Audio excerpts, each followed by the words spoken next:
quien, como dijo Jairo, es de los primeros miembros adherentes que tuvo Atarraya. Así que bienvenido a tu casa. Bueno, les cuento, Enan es monteriano, abogado, especialista en derecho procesal, profesor y papá de Pascal.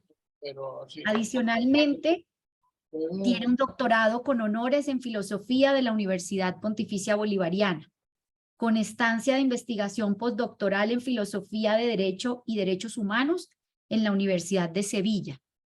Se encuentra certificado como formador de formadores en conducta empresarial responsable del Centro de Formación Internacional de la OIT en Turín, Italia. Cuenta también con formación complementaria en investigación cuantitativa, cualitativa, macroeconomía, administración de riesgos, seguridad, salud en el trabajo y docencia universitaria. Actualmente se desempeña como profesor asociado de la Facultad de Derecho y coordinador del área de fundamentación e investigación de la UPB. Socio de la firma Alfa Legal, donde dirige el área de prácticas en derecho social. Es también columnista bimensual de la revista jurídica Ámbito Jurídico y director del Centro de Estudios Sociales y Laborales de la Asociación Nacional de Empresarios de Colombia, de la ANDI. Además, ha sido profesor de la Universidad de los Andes, Universidad EAFIT y la Universidad de Sevilla. En sus áreas de interés ha publicado 6 libros y más de 50 papers en revistas especializadas y libros en Colombia, Brasil, España, Inglaterra y Canadá. Y hoy Enan nos va a dar su charla sobre mercado laboral y la equidad de género, de cómo cerrar las brechas. Bienvenido, Enan, y muchas gracias por estar hoy con nosotros. Gracias, Lilo, gracias, Jairo. También muchas gracias a todas las personas que están aquí conectadas, escuchándonos o que quizás nos vean más adelante a través del servicio de YouTube y el canal que tiene Atarraya. Para mí, la verdad es que es un placer sumarme a esta iniciativa también desde la posibilidad de conversar con ustedes sobre algunos temas de interés que seguramente son comunes y particularmente quisiera que este espacio pueda ser un diálogo, una tertulia sobre algunos aspectos del mercado laboral a nivel nacional y de Córdoba y puntualmente un estudio más focalizado sobre aspectos de equidad de género en el contexto del trabajo. Como les decía Lilo, pues yo soy de formación abogado y en realidad lo más importante en mi vida es el papá de Pascal, que me ha hecho también tomar muchísima conciencia sobre el rol de las mujeres y de la presencia femenina en el mercado laboral desde una perspectiva que a mi juicio puede ser ponderada y seguramente un poco equilibrada. También quisiera decirles, como señalaba Lilo, que dentro de los distintos roles hay uno que me enorgullece mucho y es que desde hace unos 5 años estoy acompañando a la ANDI en algunas investigaciones sobre aspectos sociales y laborales y una de las líneas de investigación que de un par de años hacia acá hemos venido trabajando en la ANDI, específicamente en su Centro de Estudios Sociales y Laborales, que de paso pues sea esta una oportunidad como para tender puentes con Atarraya y con todos los tanques de pensamiento que están enfocados como en la productividad y en mejorar las condiciones materiales de las personas en la región. Hemos investigado estos temas de equidad de género y de mercado laboral. Yo le decía a Lilo y a Jairo antes de preparar esta charla que me gustaría, antes de entrar a esta mirada sobre la equidad de género, hacer una breve introducción en algunos aspectos generales del mercado laboral en Colombia, tratar de fomentar con ustedes un diálogo sobre qué vamos encontrando cuando uno tiene el privilegio de estar con personas como ustedes, más que una exposición magistral, seguramente la discusión se enriquece y la conversación se hace más profunda en participaciones espontáneas, así que de verdad los invito a que a medida que vaya participando y hablando, si lo desean, pueden presentar algún comentario, alguna observación. De manera que antes de analizar estos aspectos de equidad de género, me gustaría hacer una breve reflexión sobre el mercado laboral actual, tratar de hacer un énfasis en las condiciones del mercado laboral, específicamente en Montería, creo yo que vale la pena hacer unas reflexiones sobre qué está pasando en nuestra ciudad capital de Córdoba, y ya luego, quizás en un tercer momento, ya sí centrarme en algunos aspectos de equidad de género dentro del gran contexto del mercado laboral. Porque justamente Lilo, Jairo me comentaban que uno de los desafíos y de las oportunidades también de investigación que tiene Atarraya en el corto plazo es enfocarse en algunos aspectos de mercado laboral en la región, que sí que hace falta un estudio robusto sobre la materia. Así que comienzo con la primera parte de la exposición, que tiene que ver con un panorama muy general del mercado laboral actual en Colombia, insisto, de cara a fomentar una conversación. En la diapositiva lo que ustedes pueden encontrar es, con corte a julio del 2022, que es el último dato disponible, cómo está el comportamiento desde enero del 2021 en tres indicadores, que es la tasa global de participación, la tasa de ocupación y la tasa de desempleo. ¿Qué podemos observar de ese comportamiento? Podemos observar que la tasa de desempleo en Colombia para julio del 2022 se ubicó en el 11%, y esto es una mejora o comporta un mejor desempeño en el mercado laboral frente a la tasa de desempleo de julio de 2021, que se ubicaba en 13,1%.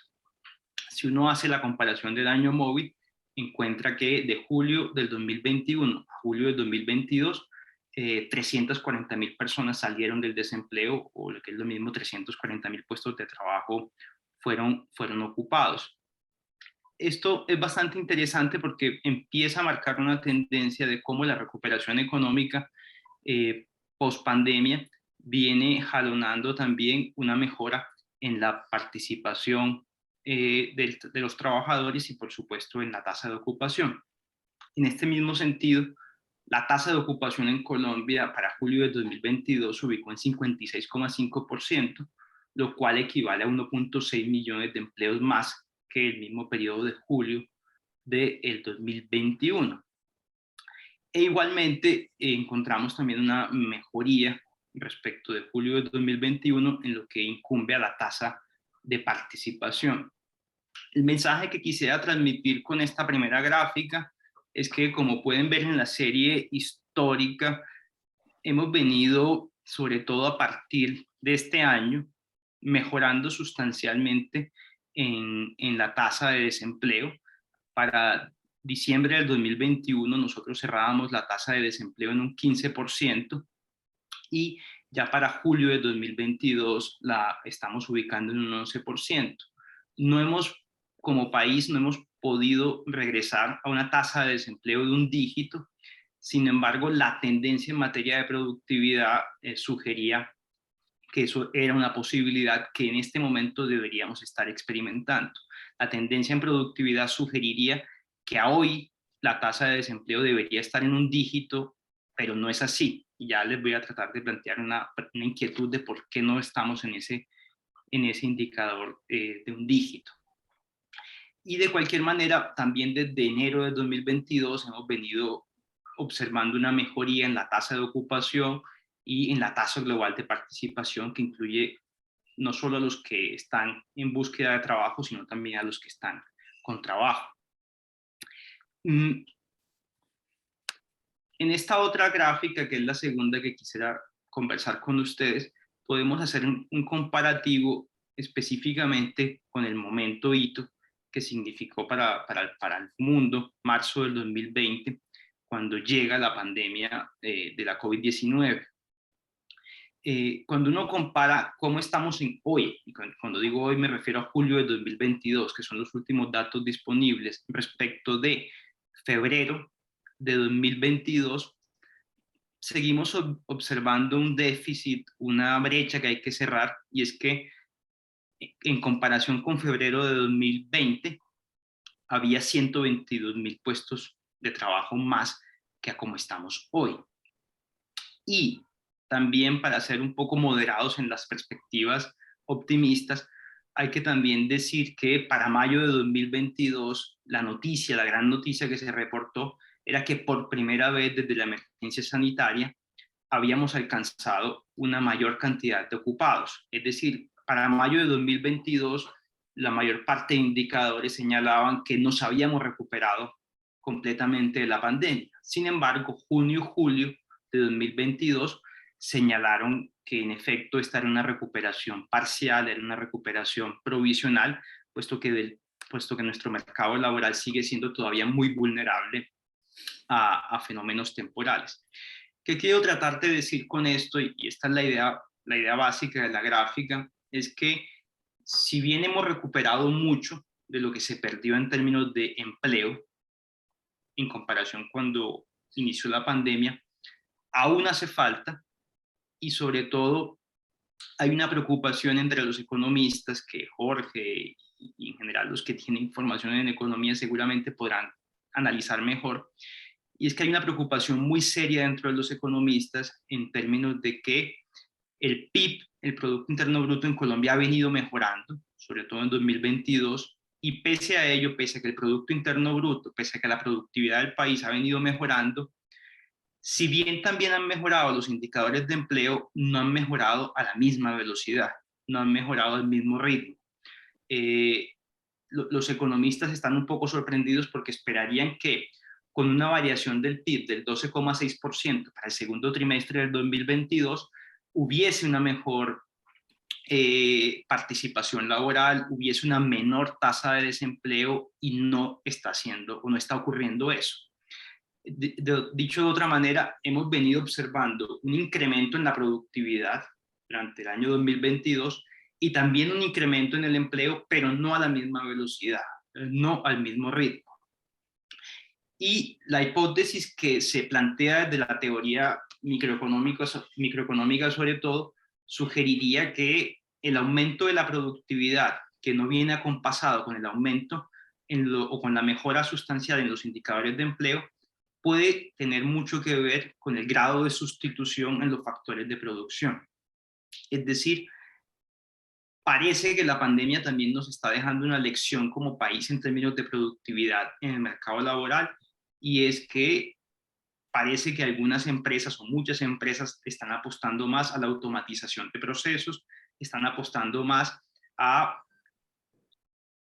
poner en juego capital no solo financiero, sino sobre todo capital tecnológico para transformar los indicadores de productividad.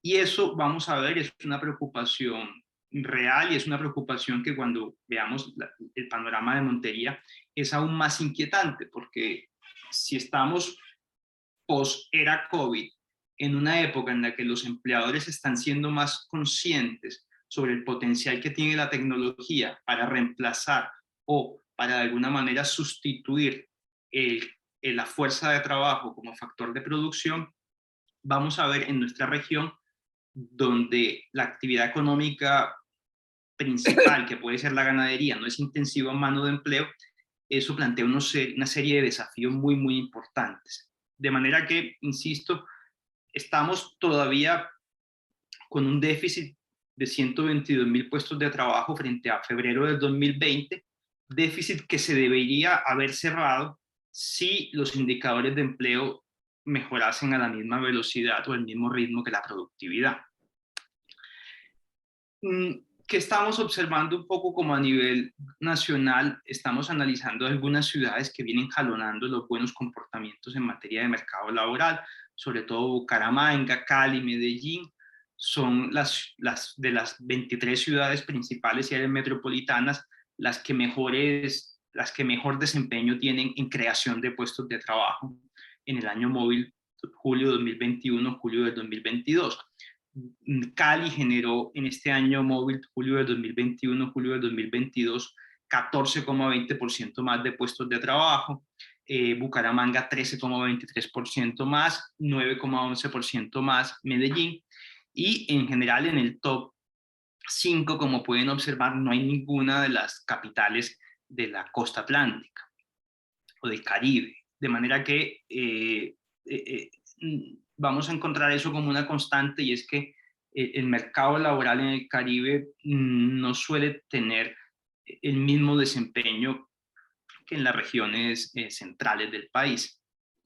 Desde el punto de vista sectorial, ¿qué se está observando? Se está observando que una vez se declara la pandemia, si ustedes recuerdan bien, de las primeras medidas que se tomaron por parte del gobierno fue promover el empleo en el sector de la construcción. El sector de la construcción se caracteriza por ser un sector con una altísima participación masculina y con un retorno en términos de productividad relativamente rápido.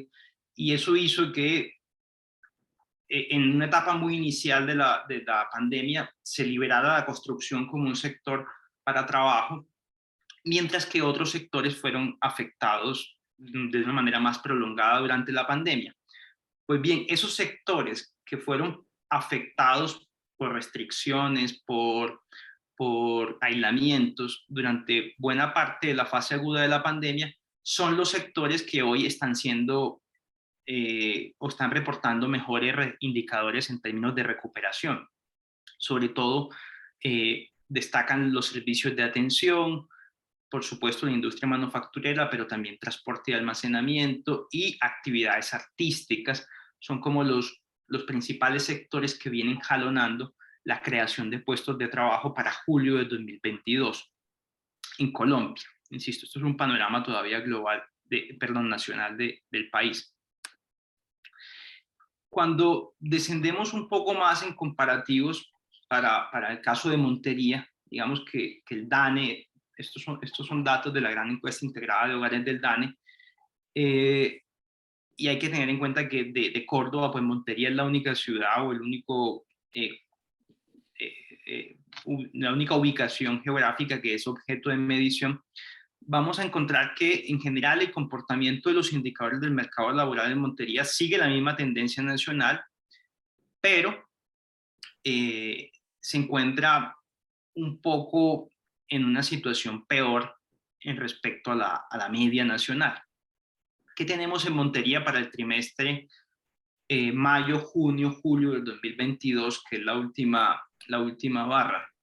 Tenemos por un lado que esto es un porcentaje que relativamente se mantiene muy parecido, que la población en edad de trabajar, en el caso de Montería, se corresponde con el 77% de la población. La tasa global de participación, es decir, de esos que están en edad de trabajar, quienes están buscando trabajo o trabajando, asciende al 64,0%. La tasa de ocupación asciende al 55,3%. Y la tasa de desempleo para este trimestre de mayo, junio, julio de 2022 ascendió en Montería al 13,7%. Si ustedes observan fácilmente, la tasa de desempleo en Montería es mayor a la media nacional, que para ese trimestre rondaba el 11%. Esto nos empieza a arrojar una serie de preocupaciones que, al igual que veíamos en la charla sobre educación, también están aquí de forma muy aguda y muy presente para el caso del mercado laboral en la ciudad capital del departamento. En términos de la distribución de ocupados, ¿qué vamos a encontrar? En general, que Montería sigue una tendencia muy similar a la nacional, sobre todo a las 23 ciudades principales y áreas metropolitanas, pero hay un indicador que a mí particularmente sí me llama mucho la atención cuando analizamos los tipos de ocupados o las ocupaciones que integran el mercado laboral monteriano. Para el trimestre mayo-julio de 2022 tenemos que el 43% de los ocupados en Montería son trabajadores por cuenta propia. El trabajo por cuenta propia per se no tiene, digamos, nada de malo, ni mucho menos.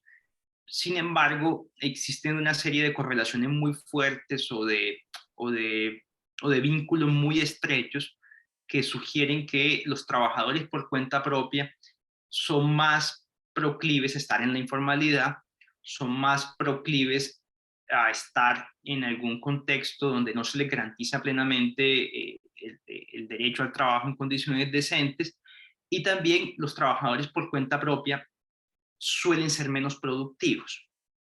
Suelen ser menos productivos por muchísimas razones que obviamente tienen que ver con que no cuentan con determinados factores de producción que sí cuentan los trabajadores asalariados. Pero eso Eso que en Colombia es una tendencia también general. En Colombia el mercado laboral prácticamente está partido en dos, en trabajadores por cuenta propia la mitad y trabajadores asalariados desde el punto de vista de los ocupados. Eso en Montería también está presente y llama mucho la atención desde el punto de vista de las oportunidades de mejora que se pueden tener frente a estos trabajadores por cuenta propia con mayor probabilidad de estar en la informalidad y con mayor probabilidad de ser menos productivos. Luego le siguen la categoría genérica de obrero empleado particular y luego le sigue la categoría de obrero empleado del gobierno. El 7% de los ocupados en Montería tienen algún vínculo laboral, contractual, de trabajo con el Estado. Y esto también es un llamado de atención, algo que vale la pena analizar con mayor profundidad, con mayor detalle, en términos de las oportunidades de mejora que tiene un mercado laboral que de forma significativa también está siendo jalonada por quienes tienen algún tipo de vínculo con el Estado, bien sea como servidores públicos, contratistas, etcétera, etcétera, y lo que eso implica en términos de creación de puestos de trabajo, de productividad empresarial, etcétera, etcétera. Luego el 6% de los ocupados en la ciudad se consideran trabajadores domésticos, empleados domésticos. Es también una participación alta. Esta categoría cuando se le compara con otras ciudades capitales como Bogotá, Medellín, Cali, donde esa proporción es un poco menor. Solo el 3% de los ocupados en Montería se autorreconoce como empleador o patrón. De resto, y encontramos un 2% de trabajadores familiares sin remuneración. En líneas muy generales, Jairo, el DANE identifica que en Montería hay 170.000 ocupados y el sector productivo que más jalona la presencia de ocupados es el comercio y reparación de vehículos. El 22% de los ocupados en Montería para el trimestre mayo-julio del 2022 estaba en el sector de comercio y reparación de vehículos. El 18% estaba en el sector de administración pública, ojo lo que tiene que ver con el Estado, defensa, educación y atención de la salud humana.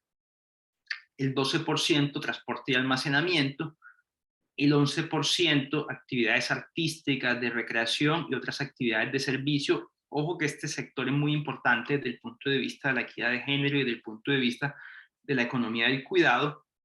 El 8% en construcción. Esto es particularmente llamativo porque, como les sugería, la construcción es de esos sectores muy intensivos en fuerza de trabajo, que generan muchos puestos de empleo. Y si se dan cuenta, a diferencia de lo que ocurre en otras ciudades capitales,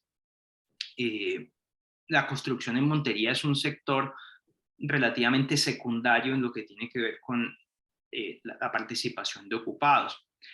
Jairo, adelante. Yo a veces no puedo ver si alguien levanta la mano, pero esa la vi. Si alguien más tiene la mano levantada, claro que adelante.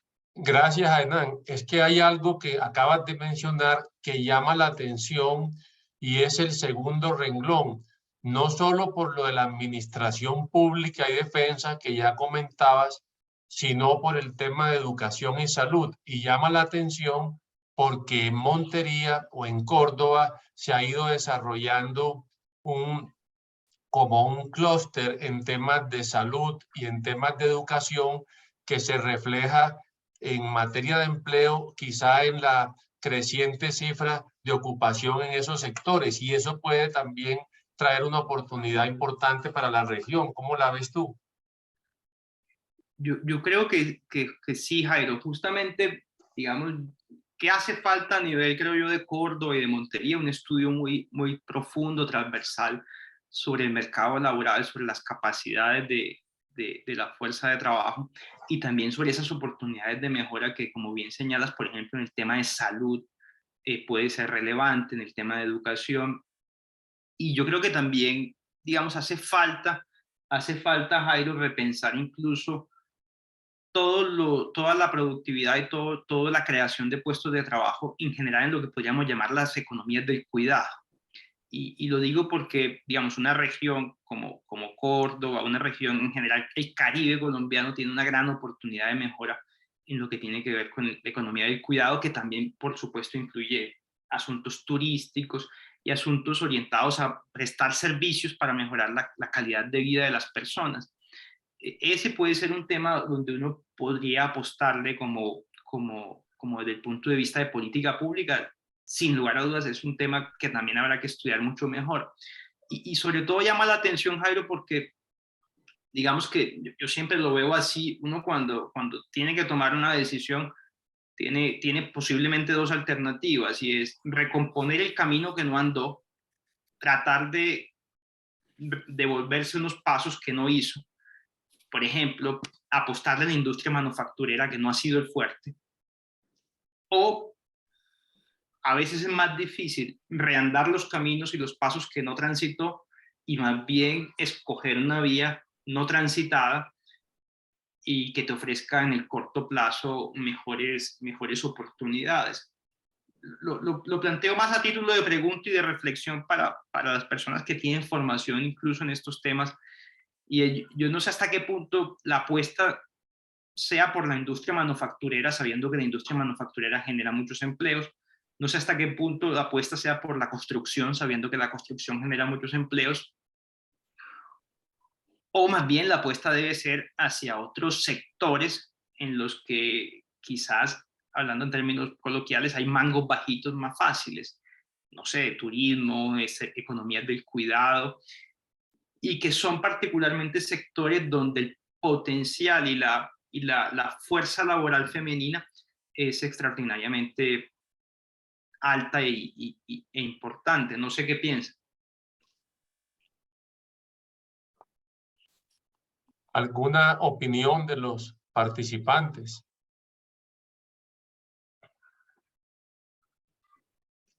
Si quieren sigo y luego adelante, adelante. Sí, Jairo, qué pena, yo me sigue impresionando un poco en el tema de Montería, la baja participación laboral en el sector de la agricultura, la ganadería. O sea, siempre tenemos en mente de que es un municipio y un departamento, digamos, en ese sentido, pero no lo veo tan reflejado allí. Sí, ese es un tema muy llamativo, menos mal lo señalaste, que me parece clave. Digamos que yo creo que en agricultura, ganadería, caza, silvicultura y pesca pasa algo muy similar a explotación en minas y canteras.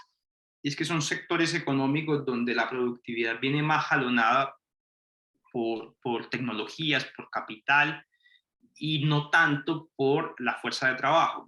Yo me imagino que tienen experiencia o tienen contacto con el sector ganadero, pero el sector ganadero no suele ser intensivo en fuerza de trabajo. Yo lo planteo por experiencia personal de mis papás. Digamos que contratar a una persona más en la finca no genera una productividad marginal significativa para efectos de lo que implica sostener la finca y obtener riqueza de ella. Entonces, yo creo que en eso ha sucedido, que es un sector productivo, pero esa productividad no viene impulsada sustancialmente por la fuerza de trabajo. No sé qué piensan los demás. Hay otro elemento, Enan, al comentario de Juan Luis, y es que es un sector en donde hay una elevadísima informalidad también. Entonces, creo que en la cifra que estamos viendo es posible que eso se esté reflejando, porque la legislación laboral no permite la vinculación formal de muchas de estas personas a actividades como las del campo y la agricultura. Entonces creo que ahí también eso puede ser una alerta de lo que hay que cambiar en la institucionalidad laboral.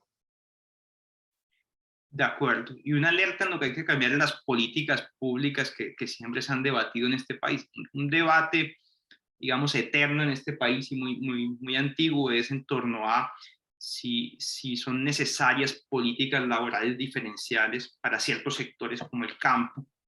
Ejemplos, salarios mínimos regionales, ejemplos, salarios mínimos ocupacionales, ejemplo, ciertas flexibilizaciones en contratación de fuerza de trabajo en el sector rural, pero ha sido un debate que jurídicamente tiene muchos obstáculos, ¿no?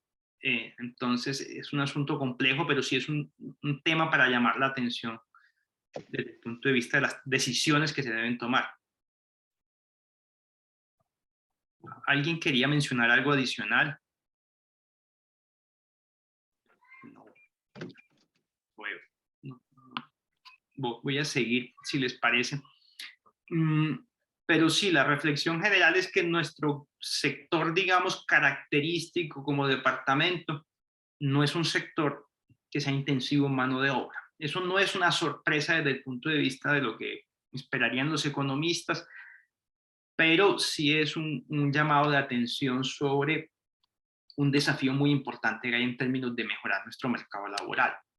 ¿Por qué? Porque en general vamos a darnos cuenta, los indicadores del mercado laboral en Montería tienen peor desempeño que los indicadores de las principales ciudades del país, en general de la media nacional. Esta gráfica es el comparativo del año agosto 2021, julio de 2022, solo en la tasa de desempleo de 32 ciudades y áreas metropolitanas. La tasa de desempleo para ese año móvil, agosto del 21 a julio del 2022 en Montería, fue del 14.5% según el DANE. Si se dan cuenta, es una tasa de desempleo mayor que el promedio nacional y es una tasa de desempleo incluso mayor a ciudades que uno podría usar de referencia, como Sincelejo, por ejemplo. Y eso plantea inquietudes desde el punto de vista de las decisiones que también se pueden tomar a nivel más regional para promover la vinculación laboral o la ocupación de las personas de nuestra región. A mí me parece aún más preocupante el comparativo en términos de informalidad, que era justamente lo que señalaba Jairo, porque cuando uno analiza las primeras ciudades en tasa en proporción de población informal o de trabajadores informales, se lleva, no sé si la sorpresa o no, de que la mayor parte de ciudades, Jairo, que están por encima del indicador nacional en términos de informalidad, son ciudades ubicadas en la costa atlántica. En esta gráfica, por dominio geográfico, ¿qué pueden apreciar? Para el trimestre mayo-julio de 2022 y 2021, en este consolidado, cuando se comparan las 23 principales ciudades eran metropolitanas según el DANE, en lo que respecta a la proporción de ocupación, de población ocupada informal, ¿qué vamos encontrando? Vamos encontrando que las primeras ciudades son de la costa atlántica. Sincelejo tenía para esta ventana de tiempo una informalidad del 69.2% de los ocupados, Valledupar de 67.8%, y si usted quita a Quibdó y a Cúcuta, lo que sigue es Riohacha, Santa Marta, Montería y Cartagena. Es decir, ciudades de la costa atlántica. Montería tenía una proporción de población informal de 62.1%, superior a la media nacional de 58.1%. Es decir, tenemos un mercado laboral más informal, con mayor desempleo, con menor tasa de participación y por ende con unos indicadores de ocupación un poco más desafiantes. Yo no creo que esto sea como una invitación a un panorama negativo, al pesimismo. Yo sí creo que uno, como decían en la escuela de Horkheimer, uno debe ser pesimista teórico y optimista práctico. Y en ese sentido, ver cómo puede haber oportunidades de mejora y un campo muy fértil de investigación y de estudio en lo que atañe a este tema de mercado laboral. Mercado laboral que es de suyo un mundo, pero dentro de ese gran mundo, en los minutos que me quedan, quisiera enfocarme específicamente en un tema y es la participación femenina. Jorge, adelante.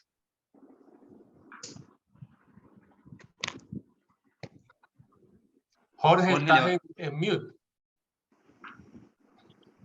Perdón, un comentario. Enan, yo creo que ya Jairo me ha oído este cuento, pero es el siguiente, es decir, primero, la costa tiene unos niveles de capital humano probablemente mucho más bajos que los de Colombia. Sería bueno que eso, yo no sé si ustedes han mirado eso, cuál es el nivel de capital humano que hay en la costa atlántica. Es decir, en principio, yo esperaría que fuera bajo porque la calidad de los resultados de los exámenes saber en general es más baja en la costa que en muchas otras ciudades de Colombia. Ese es el primer punto, ¿no?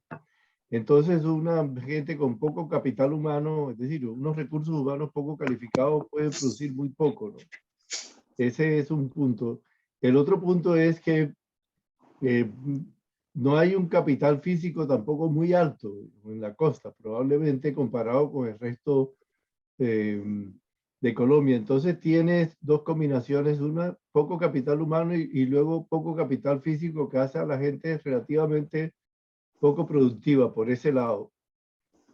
Por otro lado, me parece que tienes el problema, mejor dicho, por otro lado tienes el problema de la legislación laboral, que se compone, digamos, yo diría en principio ampliamente de dos cosas. Uno, el salario mínimo y otro, la cantidad de impuestos que tienen que pagar. Entonces, si tú tienes que, por ejemplo, el salario de mercado, digamos, para ese personal no calificado fuera 100, digamos, cuando no hay, digamos, restricciones de ningún tipo, pero colocas un salario mínimo de, digamos, de 150, ya estás encareciendo al trabajo por el solo hecho de tener ese salario mínimo 50% más que lo que sería el salario de mercado en una economía donde no hubiera ninguna intervención del Estado sobre lo que deben ser los niveles de salario. Si además de eso le agregas el 50 o 60% de todas las perendengues legales adicionales, ahí estás encareciendo ese salario mínimo ya en 90 pesos más. Entonces, el salario final de una persona de esas no calificadas, si se le pagara todo, sería 240. Pero el salario que hay en el mercado al cual se la podría emplear sería 100. Entonces, ahí tienes un impuesto implícito de 140%. Yo no sé si ustedes han mirado eso en la ANDI, y eso yo creo que a nivel regional el impuesto va a ser diferente, porque en otros sitios la gente está mucho más calificada y entonces la discrepancia entre el salario mínimo legislado y el salario que se le paga es mucho menor y por lo tanto el impuesto es menor. Eso es una observación que te quería comentar y que creo que vale la pena que prestarle atención para entender mucho más por qué es que en la costa atlántica tenemos unos niveles de empleo tan bajos. Pero yo no tengo datos, así que no te puedo... Esto es una hipótesis solamente. Sí, de acuerdo, Jorge. Eso es un tema que se ha estudiado a nivel nacional y en efecto va en la dirección que tú señalas. Digamos, los datos que tiene la ANDI y CELA específicamente sugieren que solo en costos extrasalariales, digamos, en costos ocultos que no son la plata que en efectivo recibe el trabajador, estamos hablando de 64-65% adicionales. Y también, digamos, se ha estudiado que el solo costo de formalizar a un trabajador que viene de la informalidad implica un 117% más sobre el salario que se viene reconociendo. Todo eso, digamos, aporta una discusión que los economistas desde algún tiempo vienen promoviendo y es, bueno, la necesidad de un salario regional que reconozca los factores, la capacidad, la producción de las distintas ubicaciones geográficas. Eso, Jorge, lo que ha sucedido, y tú lo sugieres bien, es que hay como una especie de barrera legal o de obstáculo normativo, porque inmediatamente, digamos, saltan las miradas críticas de la lente jurídica en torno a se va a discriminar, van a establecerse diferenciaciones no justificadas. ¿Cómo se va a administrar eso a nivel práctico desde el punto de vista de un salario en Montería, un salario en Quibdó, un salario en Bogotá?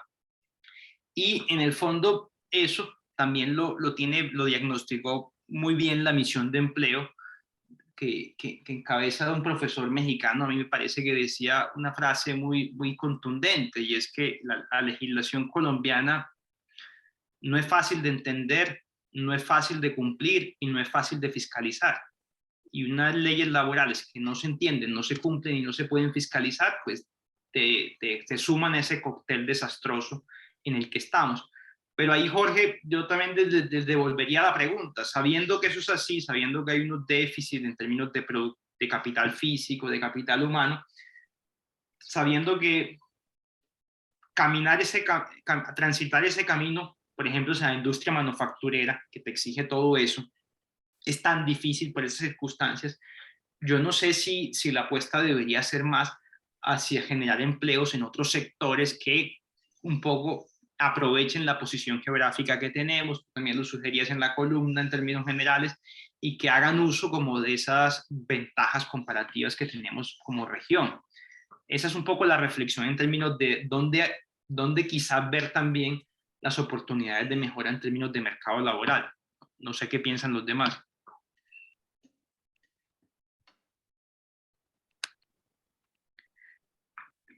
Si les parece, doy un salto un poco abrupto al tema puntual que me interesaba también destacar, Jorge, y es la mirada de la participación femenina o qué está pasando con la fuerza laboral femenina en Colombia.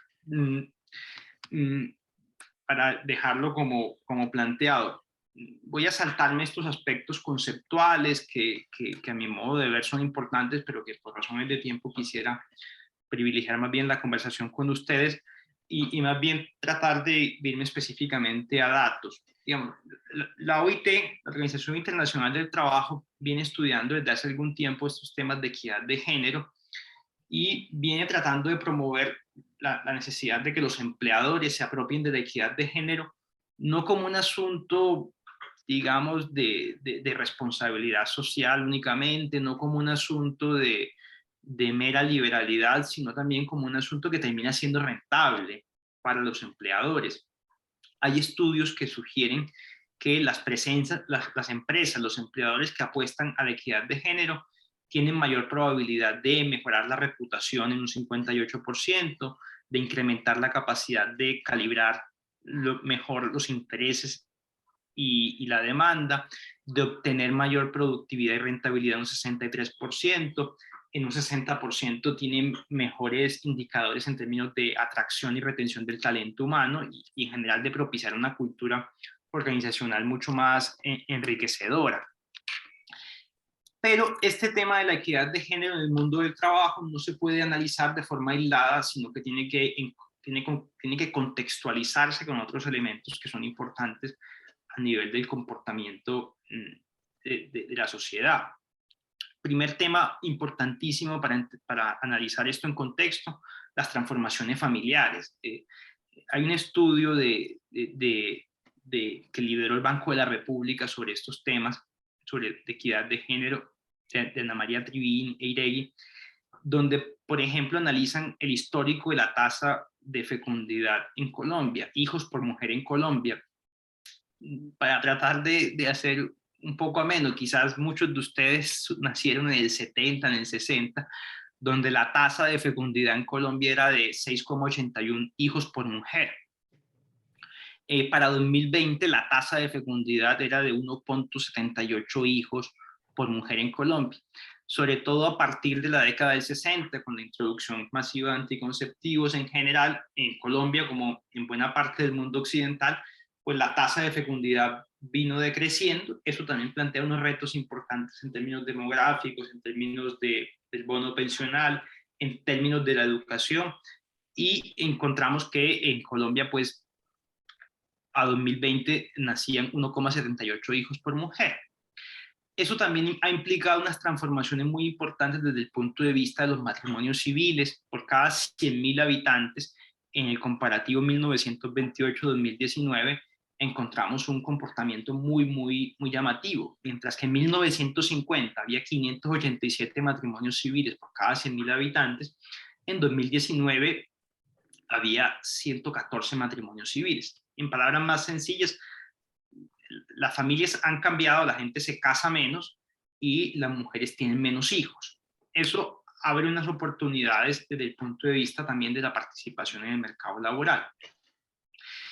Pero, ¿qué sucede que esas oportunidades que uno a priori vería en términos de la reducción de la tasa de fecundidad, etcétera, en Colombia tienen un impacto más moderado debido a la estructura de la familia en Colombia. Lo que quiero señalar sobre todo en esto es que Colombia tiene, y aquí también hay una oportunidad de investigación, de estudio y de mejora muy importante, tiene un problema muy serio desde el punto de vista de la composición del hogar, sobre todo de hogares monoparentales liderados por mujeres.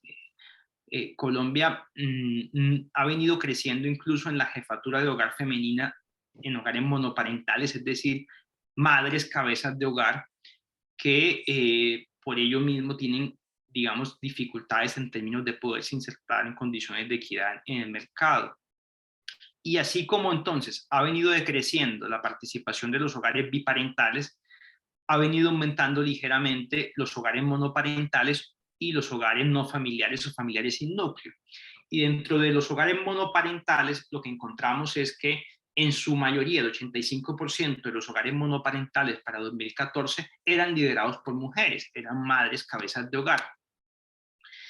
Eso contrasta mucho, Jorge, con algo que tiene que ver con el capital humano, y es que la tendencia global y también la tendencia en Colombia y también la tendencia en general en el Caribe es que las mujeres tienen más formación que los hombres. Digamos, tienen una formación en tiempo más prolongada que los hombres.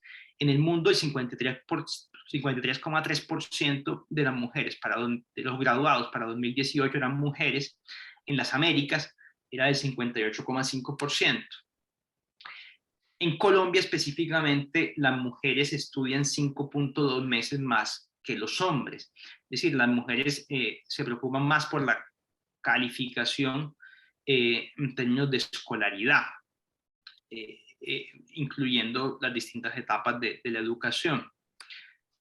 Pero sucede algo, y es que a pesar de que las mujeres estudian más tiempo, tienen en términos generales mejor formación, esa formación está enfocándose en áreas del conocimiento que de alguna manera se enfrentan a serios desafíos en términos de su continuidad, en términos de generación de puestos de trabajo, etcétera, etcétera.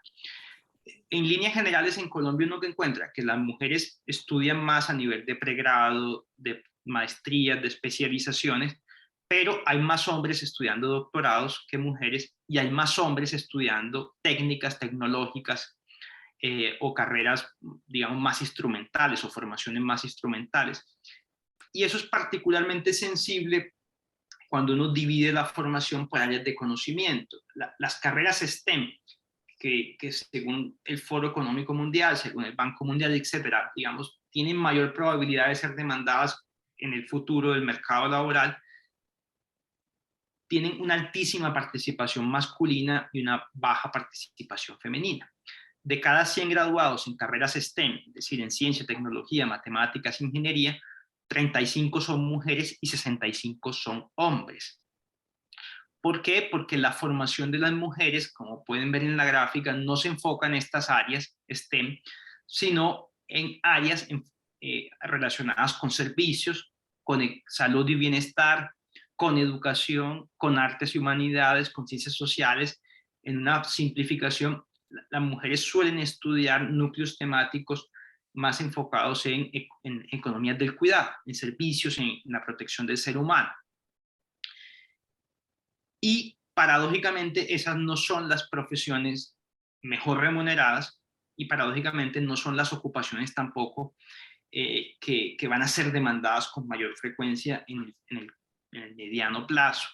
Con lo cual hay serios desafíos en términos no del tiempo que estudian las mujeres, sino de la pertinencia de sus conocimientos y de cómo es necesario promover la participación de mujeres en áreas STEM.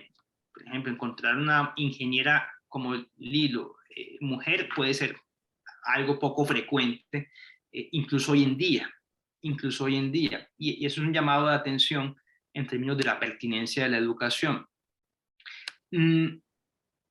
por eso, cuando uno desglosa los núcleos del conocimiento, pues sigue encontrando el mismo patrón. Voy a pasarlo un poco rápido, y es este mensaje de saber en qué se está enfocando el estudio, porque todo esto termina teniendo repercusiones, por supuesto, en el mercado laboral, en términos de participación laboral y en términos de brecha salarial, que es quizás con lo que quisiera cerrar un poco manera de reflexión. Digamos, ¿qué encontramos como en el comportamiento? Estos son datos con corte a 2021. Tenemos que, digamos, después de 2008, con la crisis económica del 2008, comenzó a cerrarse a un ritmo sostenido la brecha en la tasa de participación laboral entre hombres y mujeres. Eso tiene que ver mucho con la afectación que se produjo después del 2008 en el sector de la construcción, que es intensivo en mano de obra masculina. Pero lo complejo es que esa brecha en la participación laboral en hombres y mujeres buscando oportunidades de trabajo, esa brecha, ese camino que se avanzó sustancialmente, fue un camino que se perdió con la pandemia. En 2021 también se sostuvo, y en 2020 fue un año muy, muy crítico. La pandemia implicó un retroceso enorme en términos de equidad de género en el ámbito del trabajo, puesto que empezó a hacerse pronunciada la brecha que venía decreciendo. Si ustedes ven, para 2020 se revierte la tendencia, 2021 sigue al alza, pero desde 2008 a 2019 veníamos en una tendencia hacia la baja en términos de la participación, la tasa global de participación por género. Las mujeres estaban entrando más al mercado laboral a buscar empleo, y eso en 2020 se perdió ese camino que se venía transitando con fuerza. Mucho de ello tiene que ver con el rol que ocuparon las mujeres en la fase crítica de la pandemia, en el retorno a los trabajos domésticos, que implicó ese retroceso. En términos de desempleo, particularmente, encontramos que la pandemia implicó un retroceso de 18 años de avance que se venían presentando en la reducción de esa brecha que hay en desempleo en Colombia. En Colombia, la tasa global de participación en hombres equivale al 12.1%, la tasa de desempleo en mujeres equivale al 20%, perdón, la tasa de desempleo en hombres es del 12.1%, la tasa de desempleo en mujeres es del 20.4%, con lo cual hay una brecha para 2021 de 8.4% que juega en contra de las mujeres. En otras palabras, la condición de mujer hace más probable la posibilidad de estar sin empleo en Colombia que la de ser hombre, y eso era una tendencia que venía decreciendo, pero que con 2020 y 2021 se revierte la posición hacia la baja. En términos de empleo por sector, y esto es muy determinante, lo que sucede es que también hay sectores que están fuertemente masculinizados y hay sectores que están fuertemente feminizados. Particularmente cuando ustedes analizan la distribución entre hombres y mujeres con sectores, por ejemplo, encuentran que el sector energético, el 73,9% de los ocupados son hombres, solo el 26,07% son mujeres. Cuando encuentran transporte y alojamiento, el 92,2% son hombres, y así van a encontrar sectores con muchísima participación masculina y muchísima participación femenina. ¿Qué pasó? Que con la pandemia, los sectores que más se afectaron fueron los sectores con participación femenina, que son los sectores de servicios, de contacto, de cuidado, como la educación, como la salud, como aspectos de servicios, de comercio, donde esos puestos de trabajo que se perdieron fueron en su mayoría de mujeres, proporcionalmente hablando. Y eso hizo que lo que se había avanzado se perdiese. Ahora bien, esos no son los únicos elementos que se tienen en cuenta o que habría que analizar desde el punto de vista de la equidad de género, pero particularmente sí quisiera analizar uno que me parece determinante, y con esto cierro, qué es la brecha salarial. Y me parece determinante porque lo que voy a tratar de plantear es algo que escapa a lo que habitualmente se dice. Y lo que nosotros hemos estudiado, lo que los datos nos sugieren, es algo distinto a lo que habitualmente se dice. Digamos, quisiera ser claro en lo que quiero analizar esto de la brecha salarial, y es, primero, en Colombia hay una brecha salarial que juega en contra de las mujeres. Es decir, en promedio, los hombres ocupados ganan más que las mujeres ocupadas. Para 2020, que es el consolidado que teníamos de los microdatos de la gran encuesta integrada de hogares que teníamos, que el ingreso mensual promedio de los hombres era de 1.125.000 pesos en Colombia y de las mujeres de 1.060.000 pesos. Es decir, brecha salarial hay, Jorge. Pero la pregunta que a veces no se hace, o que con frecuencia no se hace, es cuáles son las razones de esa brecha. Porque habitualmente se asume, Jairo, que las razones de la brecha salarial tienen que ver con una política sistemática de los empleadores de pagarle más a los hombres y menos a las mujeres. Es decir, con un aspecto cultural asociado a remunerar mejor el trabajo masculino en comparación con el trabajo femenino. Y los datos no permiten concluir eso. Los datos no permiten concluir eso. Y eso es determinante para entender cómo se ataca la brecha salarial. La brecha salarial que existe no se ataca, como se está pretendiendo en proyectos de ley, obligando a que las empresas paguen lo mismo que en realidad lo pagan a nivel global, sino que se ataca buscando las verdaderas causas de la brecha salarial. Y es que, Jairo, cuando uno analiza cuánto gana una mujer y un hombre por hora de trabajo, o cuando uno compara peras con peras y no peras con manzanas, esto es, cuánto gana una mujer y un hombre en Colombia cuando trabajan las 40 horas o más a la semana, empieza a encontrar un comportamiento que no se suele decir mucho y que es particularmente llamativo, y es que a veces se encuentra que hay años donde las mujeres ganan más que los hombres, donde el ingreso mensual promedio de las mujeres es superior al de los hombres. No en vano, esto llamó mucho la atención cuando la OCDE publicó el estudio el año pasado de cuáles eran los países en equidad de género donde la brecha salarial estaba más cerrada. La OCDE destacó el trabajo de Colombia. ¿Por qué?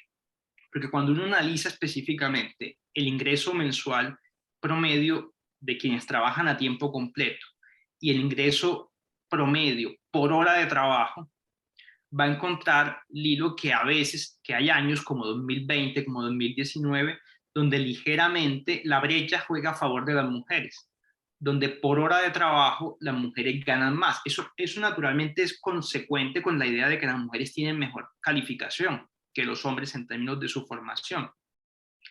Pero cuando uno analiza los datos de forma indiscriminada, es decir, cuando uno analiza peras con manzanas, cuando se comparan hombres del sector informal con mujeres del sector formal, o cuando se comparan hombres que trabajan 40 horas a la semana con mujeres que no trabajan 40 horas a la semana, la brecha salarial es que se hace pronunciada en contra de las mujeres. Lo que quiero significar con este dato para cerrar es que la brecha salarial en Colombia existe, pero no existe debido a una política sistemática y global de los empleadores por remunerar peor a las mujeres, sino que existe debido al tiempo que los hombres y mujeres dedican para trabajo remunerado. Con esto cierro. Es cierto que la brecha salarial favorece a los hombres, pero la razón fundamental de esto, no es la única, por supuesto, es que por razones culturales que tienen que ver con los estereotipos de género, que tienen que ver con las creencias asociadas al rol de la mujer en la sociedad, las mujeres, aunque trabajan más horas al día que los hombres, buena parte de esas horas son no remuneradas. Son horas que las mujeres dedican al cuidado del hogar, a las actividades domésticas. Para 2020, el trimestre septiembre-diciembre, las mujeres trabajaban 15,49 horas al día, los hombres 12,6 horas. Pero cuando uno analiza la proporción que encuentra, que en los hombres la mayor parte de las horas trabajadas son remuneradas, mientras que en las mujeres sucede lo contrario. Es decir, cuando uno compara mujeres que trabajan a tiempo completo con hombres que trabajan a tiempo completo de forma remunerada, la brecha salarial se diluye. Pero cuando uno compara hombres que trabajan a tiempo completo con mujeres que no pueden trabajar a tiempo completo porque tienen unas tareas domésticas vinculadas desde el punto de vista cultural a su función social, allí la brecha salarial se pronuncia. La reflexión final es un asunto que pasa por las razones culturales de la brecha salarial. Cuando uno analiza la data, lo que encuentra es que la brecha salarial tiene que estar explicada más por las creencias, por los estereotipos de género, por las ideas o las preconcepciones que se tienen sobre cuál es el rol de la mujer y cuáles son los roles de los hombres en la sociedad. Y eso es justamente lo que hay que analizar y, digamos, hacer de frente estructuralmente. Digamos, mientras, para poner el ejemplo concreto, mientras se siga pensando, por ejemplo, por parte de la mayoría de los colombianos, que las mujeres son mejores para el trabajo doméstico que los hombres, eso necesariamente va a jalonar un tema de brecha salarial en el mercado laboral. Así que son los aspectos culturales los que hay que combatir y ojo, aquí dejo la reflexión abierta a estos aspectos culturales, Jairo, que sí que son fuertes en nuestra región, ¿no? Esta idea muy marcada a nivel del Caribe sobre unos estereotipos de género que son los que hay que vencer, que son los que hay que tratar de hacer de frente y de combatir para mejorar la participación de las mujeres en el mercado laboral. Jairo, me excedí un poco, pero quisiera dejar allí también para fomentar el diálogo y no continuar con la presentación, si te parece. De acuerdo, Hernán. Muy interesante todo lo que nos has compartido y estoy seguro que hay inquietudes y comentarios de algunos de los participantes, entonces abramos el espacio para las preguntas y las observaciones que quieran hacer los que nos acompañan esta tarde.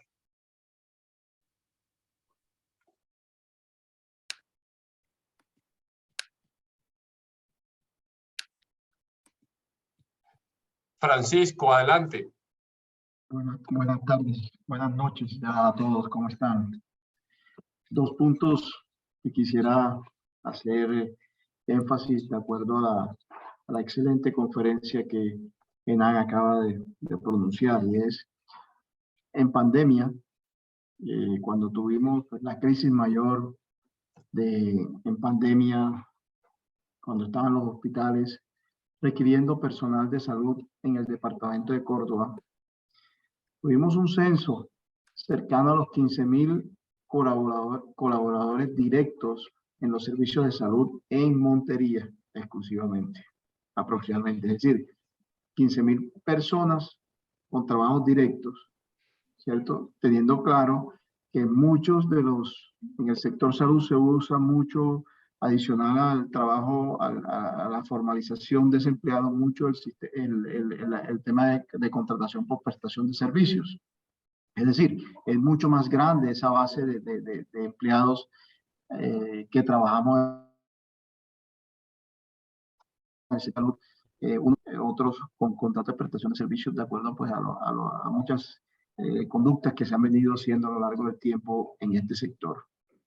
Ese es el primer punto que quería mencionar. El segundo punto fue algo que nosotros verificamos en el estudio que yo les presenté tal vez el año pasado de la caracterización de las pacientes obstétricas en el departamento de Córdoba. Y ahí podemos reportar que ese promedio de las pacientes que llegaban muy enfermas a la unidad de cuidados intensivos y que tenían resultados adversos para la materna o para su producto, el promedio de gestaciones era mucho más alta que el promedio que nos muestras en la charla. Obviamente, pues esto obedece a muchas razones. Entre esas razones son personas que viven en centros rurales dispersos, con un acceso pobre a los servicios de salud, y obviamente con los métodos, sin acceso a los métodos anticonceptivos que permiten un mejor control de la natalidad en ese grupo de personas. Bueno, eso era básicamente los puntos que quería hacerle énfasis que me llamaron la atención, entre otros. Muchas gracias. Gracias, Francisco. O sea que frente al primer punto también, si analizo tu planteamiento, es que el sector salud pues, puede ser un potencial laboral en la región, pero también tiene sus propias particularidades, ¿no? Temas de prestación de servicios, de cooperativas, de contratos, donde también hay unos desafíos muy importantes sobre esos temas, ¿de acuerdo?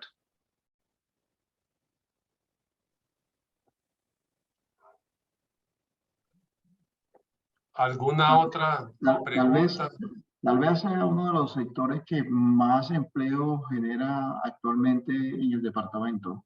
Creo que no hay que dejarlo de salir del foco eso, porque sí lo creo así.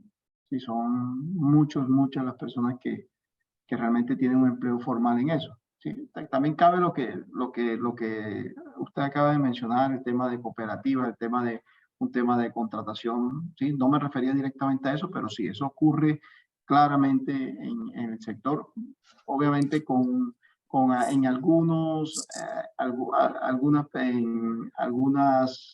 es decir, con los médicos especialistas, con los servicios que se contratan externamente. Esa es la modalidad que pondera.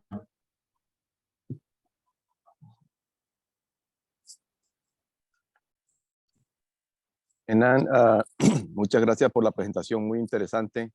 Yo quería hacerte una pregunta sobre el último segmento donde habla sobre la participación de la mujer.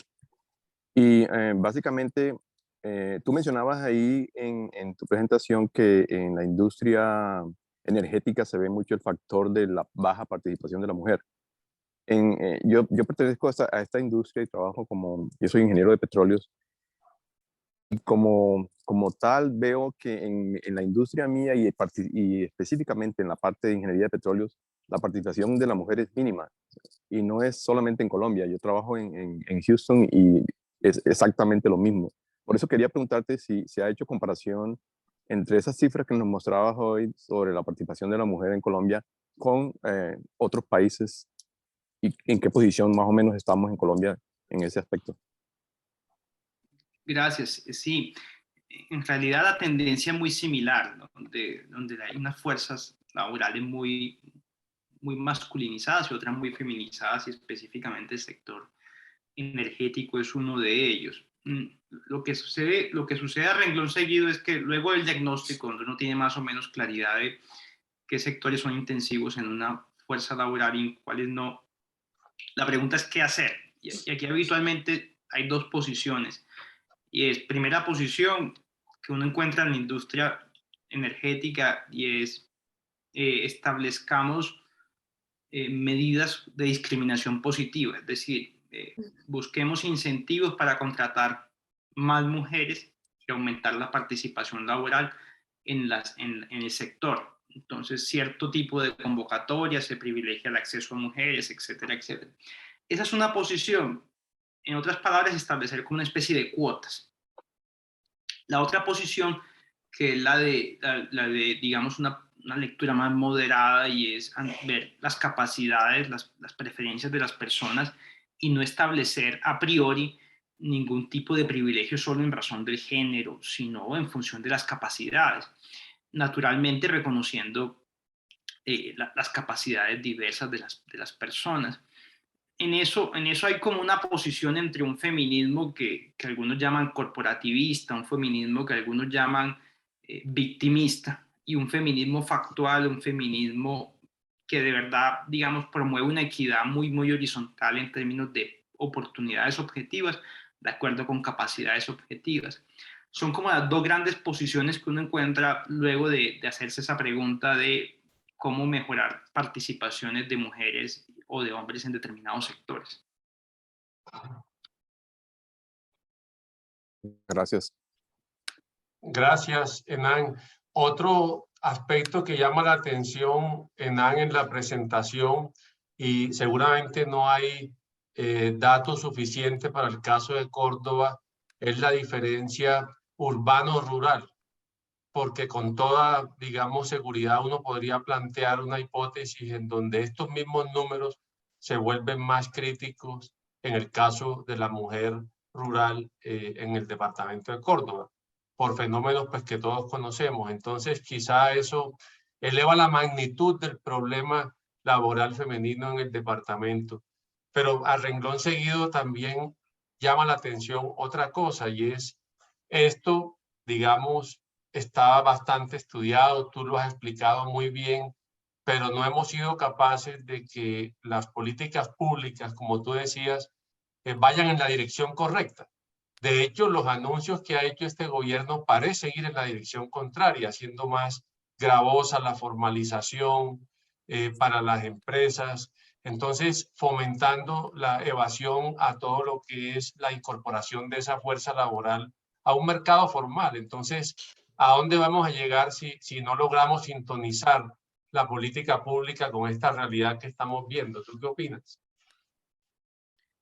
No, de acuerdo, Jairo, en que, digamos, en general las políticas públicas, sobre todo laborales en Colombia, se han hecho sin mayor sustento empírico y se han hecho casi que de espaldas a la evidencia de los datos y más impulsadas como con asuntos políticos o más ideológicos. Este es un típico ejemplo de ellos. O sea, si uno analiza de verdad los datos, encuentra que la mejor medida no es la que se está tramitando, por ejemplo, ahora mismo en el legislativo. Y en el legislativo se está tramitando una medida que busca establecer de forma obligatoria un patrón muy rígido en términos de remuneración salarial para hombres y mujeres. En realidad los datos revelan que eso ya está cuando se analizan y se comparan bien.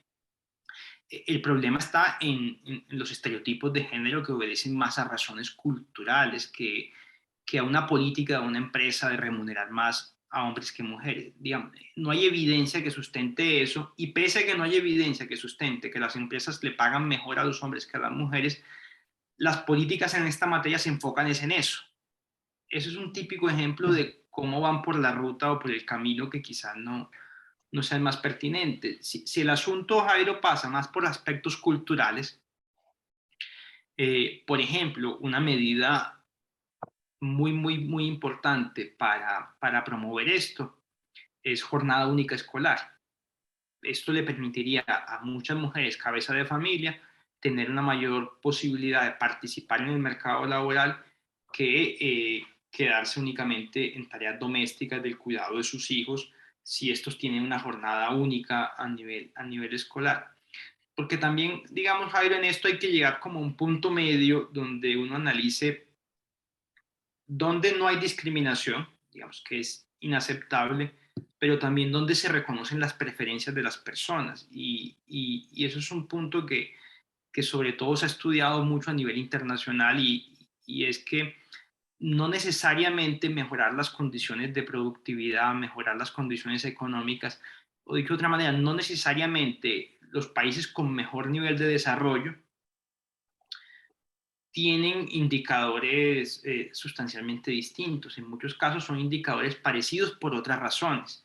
Ese es un tema que en Noruega particularmente se ha estudiado mucho, que suelen llamar la paradoja de la igualdad, y es que Noruega es uno de los países con mejores indicadores en términos de equidad de género, pero tú encuentras los mismos patrones. Mujeres que estudian más asuntos no vinculados a áreas de conocimientos STEM, y encuentran más mujeres que se dedican a labores domésticas no remuneradas. Obviamente las razones culturales son distintas, pero lo que quiero tratar de afirmar a raíz de tu pregunta es que este tipo de debates son muy candentes, muy álgidos, muy apasionados, y habitualmente no se hacen con la vista puesta en la evidencia, sino más en aspectos políticos, ¿no?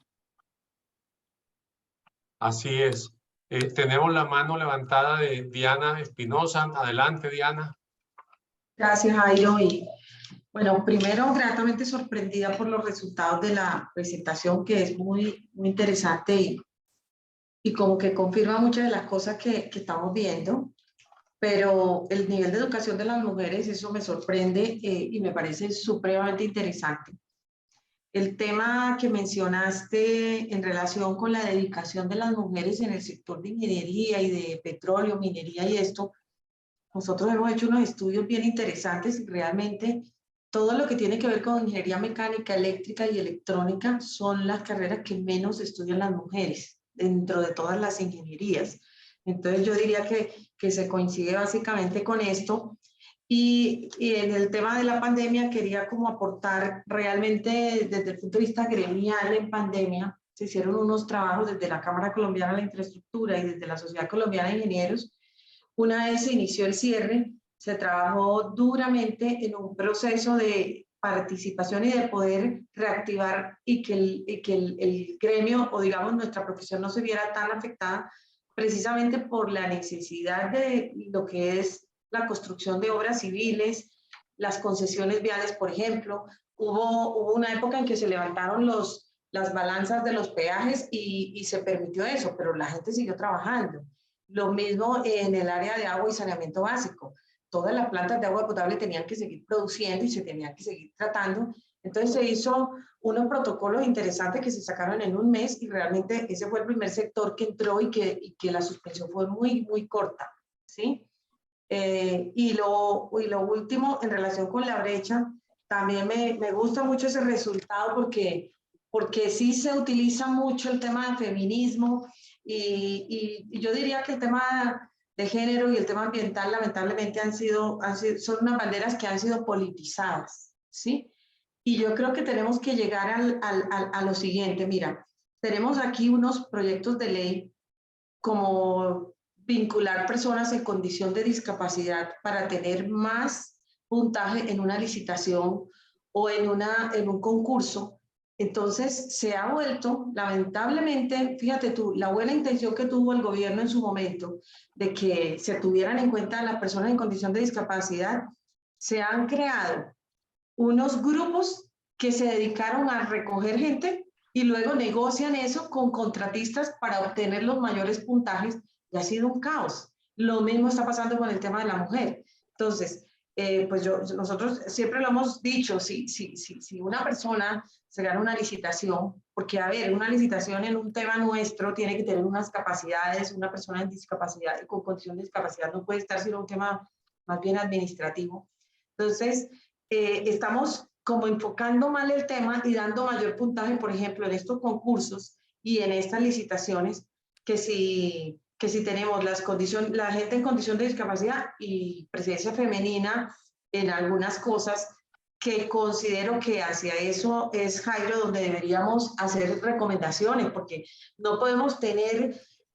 Imagínate tú que debería tenerse el 10% de la gente que vas a emplear en condición de discapacidad en una obra. Y eso ha sido un caos horrible, porque lo primero es que una licitación llega a un momento en que todos están en igualdad de condiciones y lo diferencia ese punto adicional que tuvo del tanto porcentaje de la nómina que sean mujeres o que sean personas en condición de discapacidad. Entonces yo creo que esto debe ser un llamado interesante y pues proponer nosotros cuáles son esas propuestas que realmente deben involucrar, bajar estas brechas y dar este tipo de oportunidades, pero no a costillas de un encarecimiento o una necesidad de tener un punto de gente ahí que realmente no se va a utilizar. Yo creo que es una preocupación en nuestro sector que vale la pena que la miremos y con la ley de emprendimiento que salió el año pasado también hay bastantes cosas que tenemos que mirar porque están un poco direccionadas hacia un tema que considero que no son las políticas adecuadas y que valdría la pena que lo revisáramos en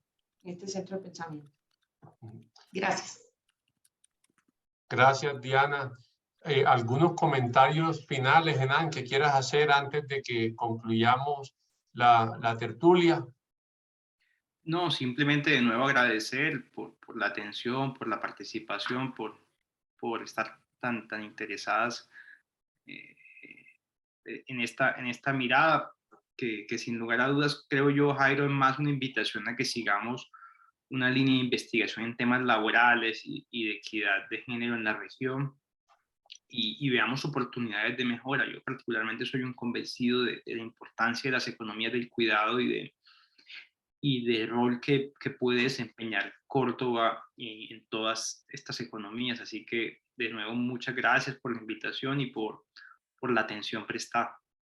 Por el contrario, muchas gracias a ti, Enan, por la intervención, una exposición en realidad muy pertinente, y tal como lo dices, y así en el Consejo de Atarraya lo hemos hablado, el tema laboral va a ser una de las prioridades en los próximos estudios que hagamos, y también, como hablamos en su momento, nosotros estaremos muy interesados y complacidos de contar con tu participación en ese estudio, porque sentimos que hace mucha falta entregarle al departamento una información lo suficientemente objetiva y técnica para que se puedan tomar mejores decisiones en esta materia y aportarle de esa forma a cambiarle la tendencia a estas cifras en el departamento. Entonces, muchas gracias por todos los aportes de esta noche.